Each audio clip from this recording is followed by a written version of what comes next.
that voting means change of government. Nobody knows. People have no consciousness. And they're not capable not work. दूरदृष्टी असलेल्या महामानवाचं हे भाकी खरं होताना आपल्याला दिसतंय.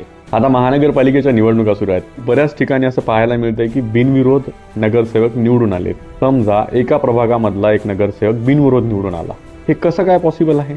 त्या ठिकाणी दुसऱ्या पक्षाचा किंवा दुसऱ्या विचारधारेचा एकही माणूस नाहीये का? तर की हा जो नगरसेवक आहे हा जनतेतून नाही, हा जबरदस्ती तुमच्यावर लादलेला आहे. मला असं वाटतं की ही एकमताची लोकशाही नाहीये, ही मॅनेज केलेली शांतता आहे. आज प्रतिस्पर्धी उभा राहायला तयार नाहीये, कारण साम दाम दंडभेद सगळ्या गोष्टी यूज करून त्याला खाली बसवण्यात आलंय. एका साईडला कितीतरी लोकांना तिकीट मिळाले नाही म्हणून ते बोंबलत फिरतायत रस्त्यानं. कोणी सुसाईड करायला मागे लागलंय, कोणाला हार्ट अटॅक आलाय, आणि दुसऱ्या ठिकाणी लोक अर्ज मागे घेत आहेत. मोजक्या अशा निवडणुका असतील की ज्या ठिकाणी बिनविरोध सरपंच होतो. साध्या गावामध्ये जे पॉसिबल नाहीये ते एवढ्या मोठमोठ्या महानगरपालिकांमध्ये कसं काय पॉसिबल होतंय? विरोधक नसणं हे लोकशाहीची ताकद नाही, हे लोकशाहीचं अपयश आहे.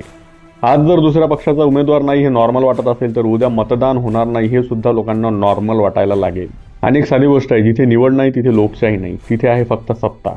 अरे प्रश्न विचारा, संशय घ्या, गप्प बसू नका. लोकशाही हे काय एकदम मरत नसते, ती हळूहळू मरते. आणि ती गप्प जनता असते ना, त्यांच्यामुळे मरते. या निवडणुकीमध्ये मला महाराष्ट्रात असल्यासारखं वाटतच नाहीये.